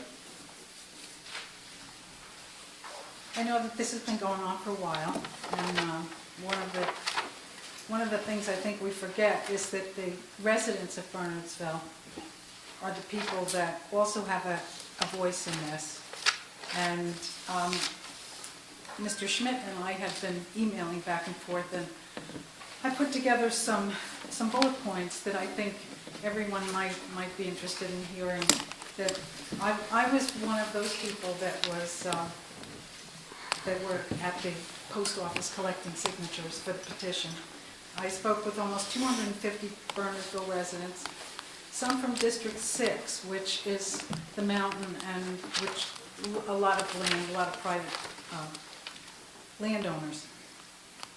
I obtained their signatures on the petition to stop the change of the firearms ordinance to allow hunting on public land. Most of the people I spoke to were even unaware that this was going to change. This indicated to me that the intensive interest on their behalf did not agree with the Borough Council's desire to authorize a hunt on public land. It was also clear that the residents were absolutely against having a hunting club from South Plainfield retained to do this baited hunt on public land. We all know that the taxpayers do pay part of their taxes to maintain this public land and to purchase it. Many local hunters, we also heard from Mr. Mason from the Jockey Hollow National Park, indicate that there is a reduced number of deer, and why people think that the reduced number of deer would only be on public land, I don't know. It's reduced all over the state of New Jersey and North Jersey. And I have submitted that information at previous meetings, that this area, both New Vernon through Mendham and Bernardsville, has either sustained population or decreased population. Many local hunters, former police chief, as well as other wildlife experts and residents that border some of this public land, are concerned not only with the safety of the residents, but testified in previous meetings that this deer population was dramatically reduced or stabilized due to disease, housing encroachment, lack of food, other unknown issues, and probably had some of it to do with Hurricane Sandy. Local hunters are still free to ask property owners for access to private land in Bernardsville. And due to the dramatic increase in the deer population, they have not hunted these properties in a few years. The local hunters that I've spoken to and that have testified here at previous meetings have stated that they would want to have a moratorium on hunting in Bernardsville in general to allow the population to regain their numbers. Despite the ruling by the New Jersey state officials allowing a hunt on public property, I believe that the desires and opinions of the Bernardsville residents supersede any allowances suggested by an agency not familiar with local issues. I don't have to remind you that these people are taxpayers and voters. The suggestion to have a hunt on public land by Bernardsville Green Team in coordination with the local Audubon Society does not reflect the opinion of the public. Why should they have any say in the, I'm referring to the Audubon Society, why should they have any say in the way Bernardsville is run anyway? The representative from the Audubon Society, who works closely with the Green Team, presented information that was not backed up with any data, only hearsay, anecdotal observations, and obviously very old data based on 1990s statistics. And I don't know where those... Hopefully you can defend that, because I think somebody might call you to task to see it. Okay, well, I'd like to see the figures. I'd like to see the numbers. No, I just, you know, you're throwing out The Green Team has stated that the reason for the suggested hunt on public land is allow undergrowth to rebound from the deer consuming these plants. Following Hurricane Sandy, I lost a number of large, old-growth trees on my property. After the removal of these trees, the undergrowth tree saplings in my lawn has flourished. I do not fence my property. I have no idea whether the deer, the rabbits, the groundhogs, or whatever is eating my trees. Removing the trees, and I have pictures too if you want to see the picture, but removing the trees allows the sunlight to nourish the grass, the young trees, and the shrubs. Now I do have a picture, not with me tonight, but I'd be free to give it to anyone, of an area where I lost 2 very large poplar trees. And that area is now being populated by, I guess, about maybe this high, maybe 3-4 feet, of sassafras saplings. And nobody's eaten them yet. And it's been about, well, at least two cycles where they're at least leafed. I requested from the local police department, the collision accident report, the deer collision accident reports for 2015.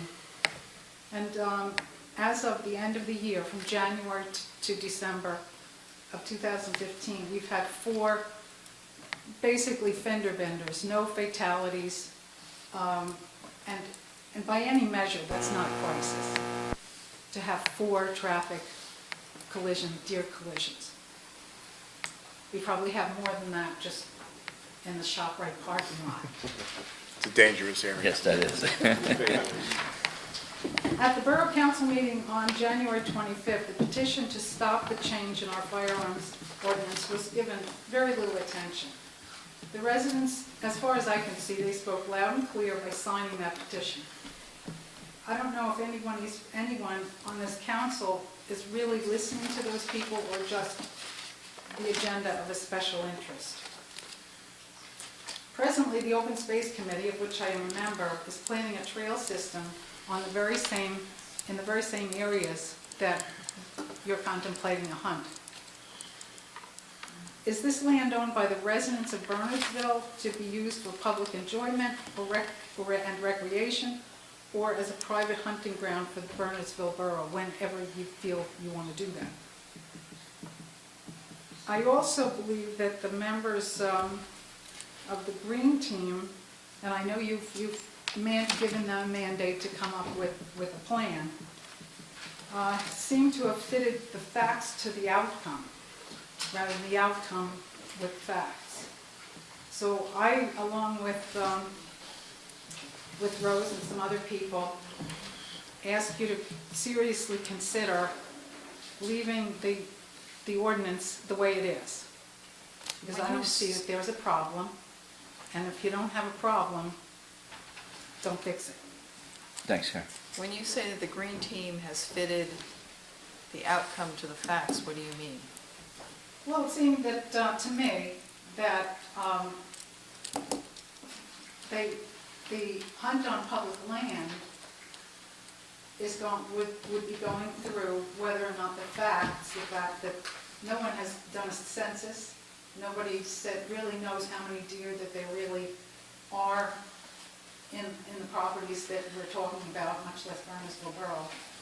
And those facts, the facts that they've come up with, they've kind of gerrymandered to make the outcome so that you wouldn't say there are a lot of deer, they're eating the understory, and we should have a plan to hunt, or a visited hunt. So just to make it clear, I understand this, is that all the guys with PhDs from various biological and other environmental sciences that actually work in the areas around this town, and we've heard even from our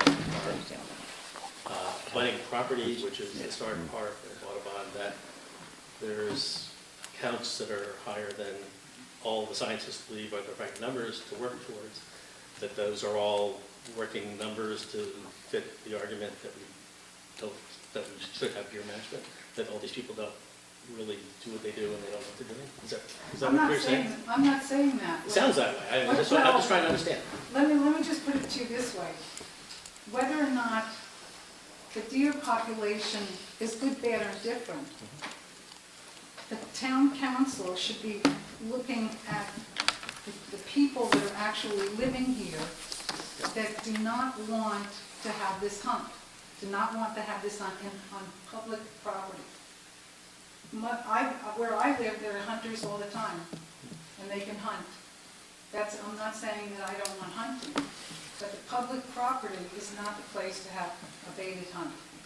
I think last time we handed out was there a survey that you had done? Yeah, we did a survey. I think you handed out that last time. We did a survey that was mailed in the tax The tax records. That goes out to everybody in the whole, it wasn't just, a few people in front of the post office, and I'm not degrading that, but this was everybody in Burnsville, and 70% of those people said there was a problem. How many is the 70%?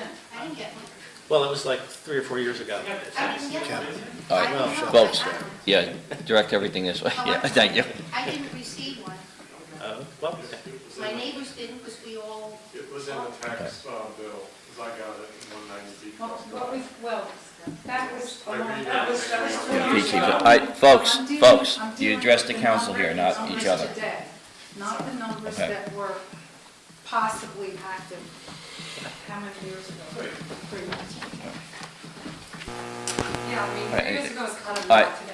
Yes, And thank you. last winter was terrible. I saw so many dead animals in the backyard from Christmas time.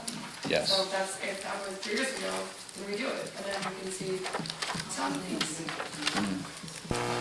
All right, thanks, Karen, thank you. Mayor, could I just say that Sandy happened about 3 years ago. Mhm. I think we're preparing for Sandy. Now, this is not as big as Sandy. Okay. But you have to prepare for the future. All right, anybody else from the public wishing to be heard that hasn't spoken yet? Council members, seeing none, I'll close the open session. Entertain a motion to pass on final reading and adopt as published. I'll move. Moved by Mr. Bearbaum, I would second. second by Mrs. Waite. Roll call, please.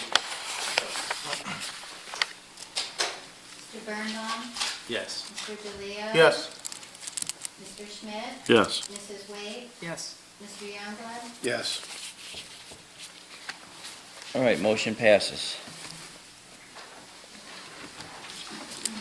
I'll entertain a motion to move that 16-1711 ordinance to exceed the municipal budget appropriation limit and to establish a cap bank.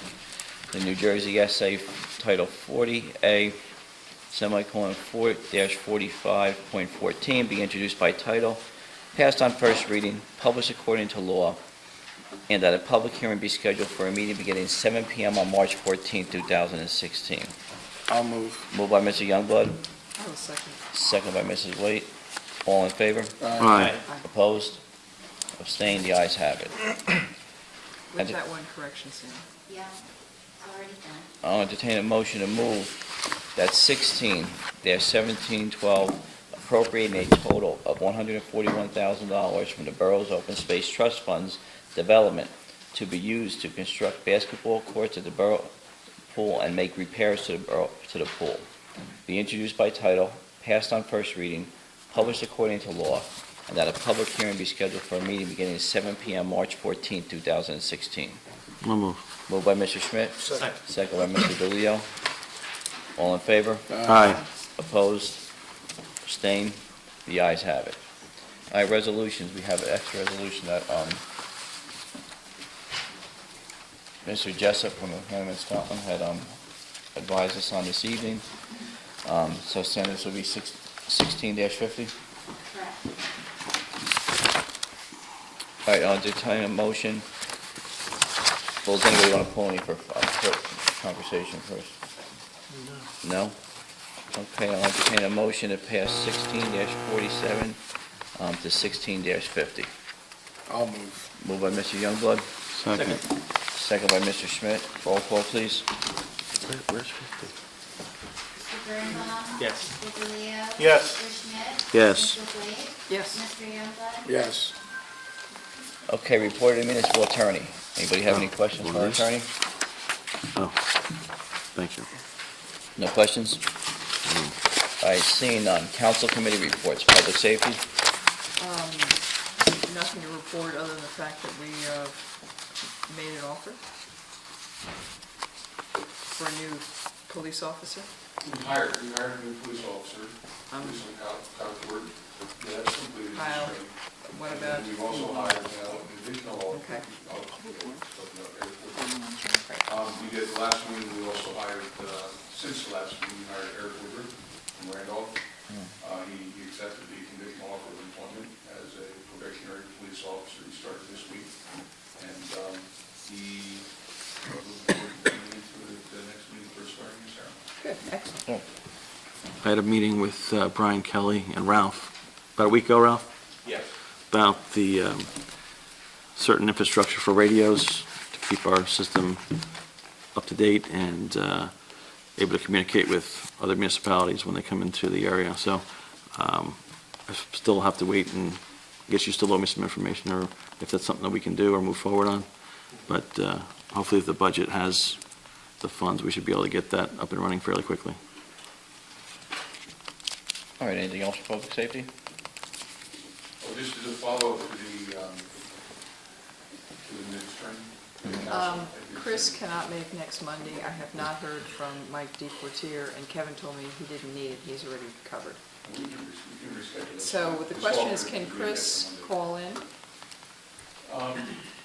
Maybe we can do it another time. I just did it because it was a fifth Monday. Right. And there was no council meeting or any conflict, but it's, we can do it again with it's not a problem. So it's not possible for, I'll just make another time, and that's fine. Yeah, I'm not in town, so. right. It has to be something we only do at one shot, or? Well, it's, I don't want to do it. It's 90 minutes of the chief's time. I like spending time with you. Okay. You mean not downstairs, but up here? Exactly, upstairs. We could do it in segments too, if you wanted to do it. If there's a light agenda on a council meeting, you could do 30 minutes, something like that too. Yeah, but even when it looks like there's a light agenda like tonight, it's. Yeah. All right, finance and personnel? Ralph has done a bang-up job on the budget, and we're ready to introduce. Okay. I expect if I can introduce. Yeah, please. Just a second, Peter. I expect to have all documents to the council on the 14th for introduction to the budget. You'll see it prior to that. Okay. With adoption on the 11th of April. So now we can go on to do other things. Okay, very good. Anything else, personnel matters or anything for public discussion? Ralph? Not. Yes. I see you waving your hand. You have one item in closed session. All right, very good. That's it. We may have to come out for that also. Okay. That it? That's all? Okay, engineering, technology, and public works. We had a meeting last week, but I couldn't attend because of personal reasons. John, do you have any update, any high-end update for us, high level? Yes, plans will be forwarded to SHPO this week for the Mullins Lane project. We have a pre-construction meeting March 23rd for the Meeker Road drainage improvements and resurfacing. That contract's been awarded. Bids are out for post-Coonhart Road drainage improvements. They'll be due March 9th. We talked about Highview Avenue. Based on the council meeting on February 8th, the recommendation at Public Works is that the project be designed with no sidewalk, but with a 22-foot curb width for the uniform length of the road length. PO's been issued for sealing and repainting the exterior stucco of the police station to combat some mold issues that we've had. We talked about the basketball courts, and the ordinance was introduced.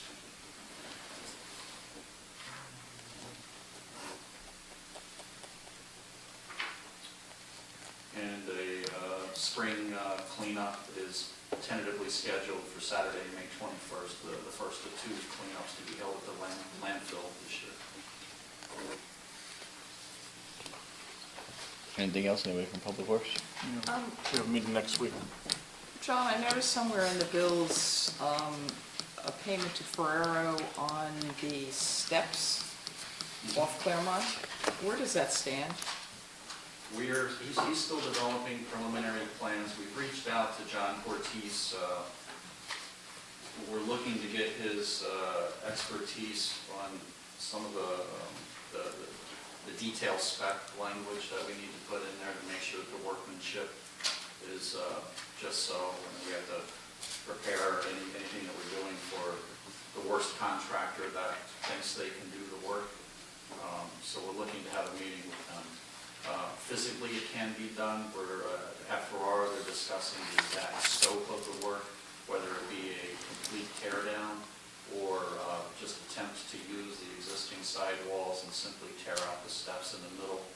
point up existing stones where we can. And the numbers?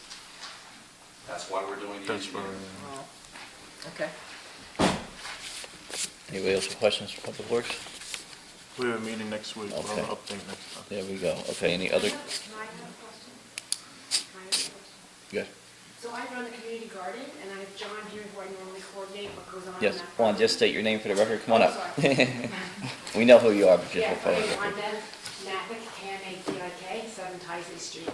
And we're being asked to put a demonstration rain garden on that property, so we normally just have fenced-in growing food Mhm. for the community garden members, and so there's a small space where we're doing a demonstration rain garden. We wanted to just get permission to do that from, we're planting plants that like rains water so that it eliminates the flow down the driveway into the street and to the drains. And so it's just the small area in the circular driveway area, Mhm. so it's surrounded by pavement, and we're just going to plant plants there that love water. And so we don't do anything out of bounds of that fenced-in Yes. garden, and so Mhm. we're just asking if there's anything special we need to do besides ask you to plant. And that came through Environmental Commission, I believe, and Green Team?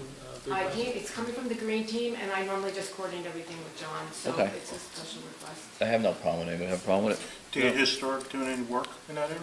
So it could be temporary. If there's some historic, something has to then happen, we're fine with if these plants go away. I mean, we're just planting a couple of plants immediate. Right, and I think historic is fine, you know, the intent of the garden is to use it kind of as an example. Hopefully we can, you know, further some other uses of that down the road, so, and it's a fairly temporary, wouldn't have any impact on a, you know, longer-term Dan project. So Lincoln gave us the thumbs up. He said, sure, so we've got two of them. It's going to be used for, It's fine. you know, education, demonstration purposes on what people can do on their own So the high property. school kids will help us with volunteering to plant the plants. Beautiful. Okay. Thank you, Juan. All right, thank you. Okay, other committee reports or commission reports. Anything, Bill? Have anything? Just we touched on HPAC, we're trying to make sure we have everything ready to transfer the project from HPAC over to Friends and have that done by the end of April so we can take care of the next grant cycle. So we're coming to a close on that. Okay. Anyone else? Rec, we talked about, I don't know if I mentioned this, Jack, apparently other teams have a drone policy on their fields. So the concern was we want to make sure people aren't using a drone when games are going on or whatever. Drone. So we may, No drones. No drones. we don't have a drone policy, so we should probably discuss that. Next meeting, discuss.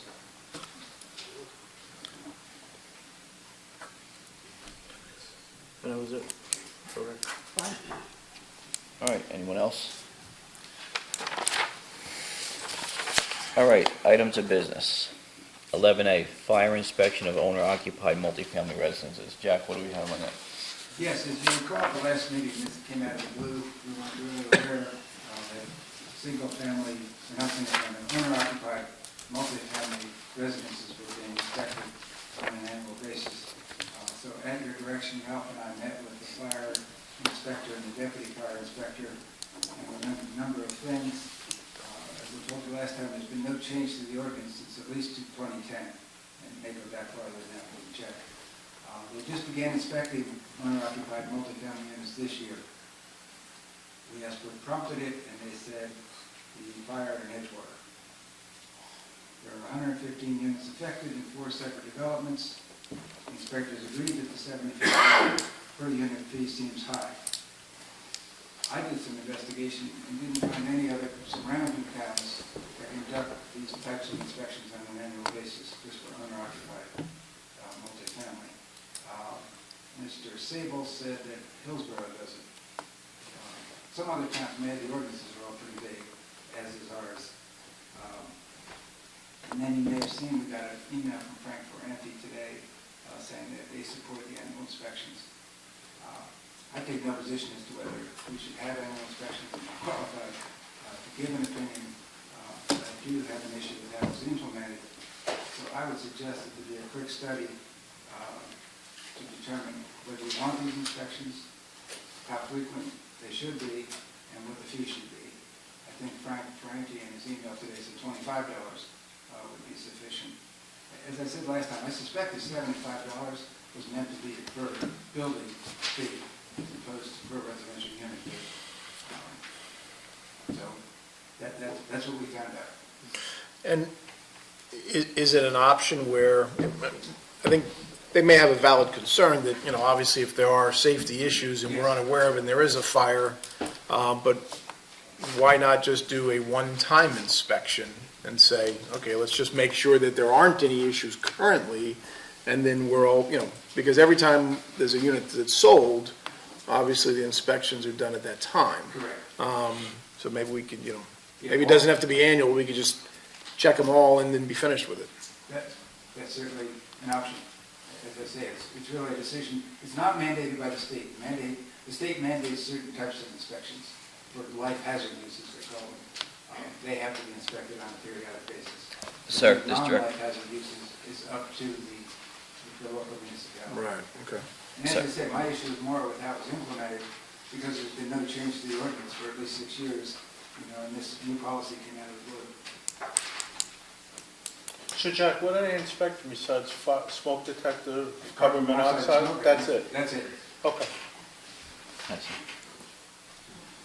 My name is Ed Murray, and I've been authorized by the board at Somerset Hills Village where these inspections are proposed. And fortunately, right now, I understand we have to stay until there's a decision by the council. Yes. And I would like to say, first of all, Counselor, you failed to mention that you received a letter from the attorney that represents the condominiums recently. I don't mention it because I don't think I received one either. You did. Anyway, I don't think I saw it. the letter, no, you didn't mention it, but I believe you received it, or someone in your office did, because I talked to the attorney there. But anyhow, she went on and on about the cost of it. The point is that every 5 years, we're subjected to fire inspections by the state. And the homeowners are responsible for making sure that they have the proper equipment in the houses. And I would say that the ordinance as written does not apply to us. The local ordinance as written does not apply to us because it does not apply to owner-occupied dwellings. It was written for, intended for, and has for 32 or 33 years applied to only rental units, boarding houses, stuff where landlords are absentee, to make sure that the residents are protected and safe. And that makes a lot of sense to me. I don't think you're going to go around to every house in Burnsville that's owner-occupied every year and start asking them to show you where their fire protection equipment is. And that's what, in fact, you're doing at our condo association because we own those buildings. The last point I want to make, that the ordinance doesn't apply, it hadn't applied to us for 33 years. All of a sudden, the light bulb went on somewhere, where there was a fire in some other town. It had nothing to do with us. The last thing I want to mention was that the town fire inspector, he said that we had 10 buildings there. He exempted building 9. Out of the 10, he exempted building 9. We asked why. Because building 9 only has 2 units in it, and it shares one wall.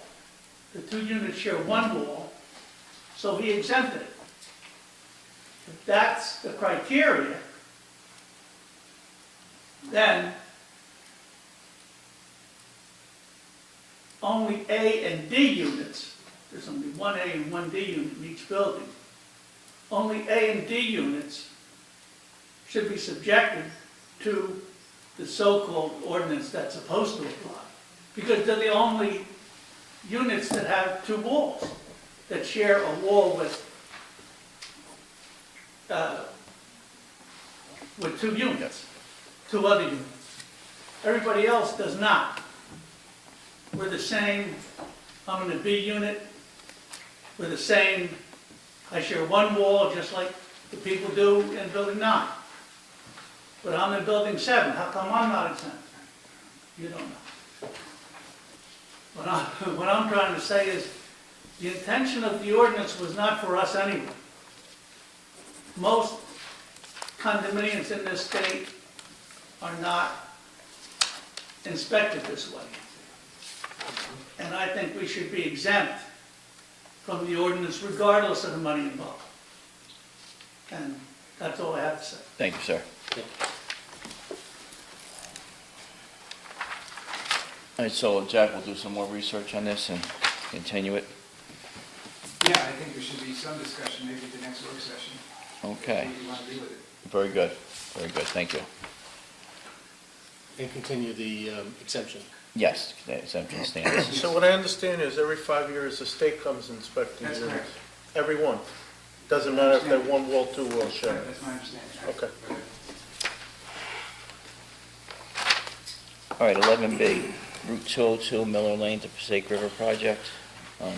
Chief, John, sir. I think we put it on there as a agenda item for your information. Okay. At this point, so that you're aware of what's going on, we received an email from the state. Sandy actually received it and passed it on to John and I to look at. It's the first we heard of it. We were aware that there was a construction project on 202 that was taking place in Bedminster. And a second part of that same project was occurring in Burnsville, but we had never previously received any Correspondence. notification from the state. We weren't aware of it. John never received any notification. I talked to the project engineer. She was surprised that nobody from Burnsville had attended any of the meetings several months ago and thought that was odd. And I said, well, didn't you think that maybe nobody told us about it? She swears they did, but I don't think they did. But in any event, for your information, they will be repaving Route 202 from about Springhouse Road through Burnsville north to about North Maple Avenue. The project period has already started. They expect to begin this in early spring. There will be a considerable amount of work that is being done, curbs, storm drains, some concrete work, and some resurfacing, and it will be milling paving of the 202 surface. There will be some significant disruption at various times of the day, and there will be night work involved as well as Sunday work involved also. The whole project's under the control of the state. The resident engineer has an office, has opened an office in Burnsville off Claremont Road, and they're going to be here for a while. And the state police will be handling all of the traffic control issues at this time. Okay. So Kevin, they're doing curbing. Well, not the whole thing. I think maybe repairs. Repairs, I don't okay. have the details on how they're going to be doing that, but I would say that ahead of the milling and paving, there would be some concrete work that's being done. Okay. It's primarily ADA curb ramps. Oh, okay. John, is there any way when they're here, just south of the Twin Lakes, they tore up the road at PSE&G? That's the gas company, I've been in contact with them. They are coming as soon as the weather turns, they'll be Okay, back to do a because it permanent is repair. terrible. I mean, it's not the only place in town that's terrible, but it's like, oh my God, they just tore this thing up and it's just a mess. So it's early spring, or when it's going to be completed? Says it will begin in early spring. Probably go on for Didn't 8 say. weeks, 10 weeks. Estimated completion to October 25th. I don't know if it's going to be continuous work, but now that's the entire project, including the Bedminster Court. So, Oh, okay. and we haven't been given the exact amount of detail that we've been working for. All right. Anyone else with questions?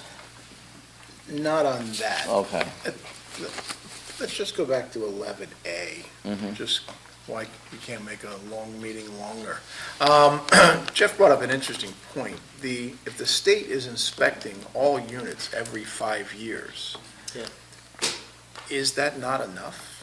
And that's required, the other is not required. That's the issue for you to decide. Do we need to kick it and have a study, or do you want to make a decision on that? Well, we'll put it on the agenda for the work meeting. Yeah. Let's look into everything, consult with the fire officials, and we'll make a decision next meeting. Okay. All right, 11C, we already addressed, so the resolution.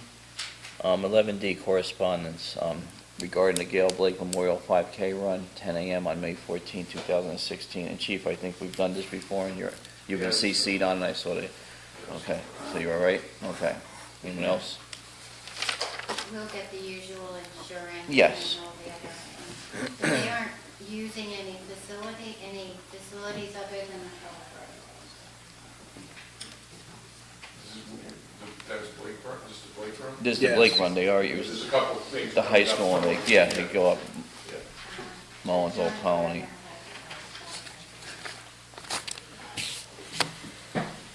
All right. At this point in the meeting, I'll entertain a second open session. Anybody from the public wishing to be heard? Seeing none, I'll close the open session. All right, we'll be going into closed session. Collective bargaining, contract negotiations, personnel matters, pending or anticipated litigation, property acquisition, and its time circumstances involved may be disclosed to the public, and we may be coming out with a public decision this evening on a personnel matter. I move. Second. Go into closed session. Moved by Mr. Beerbrown, Second. second by Mr. Youngblood. All in favor? Aye. Opposed? Abstained? Mike. The ayes have it.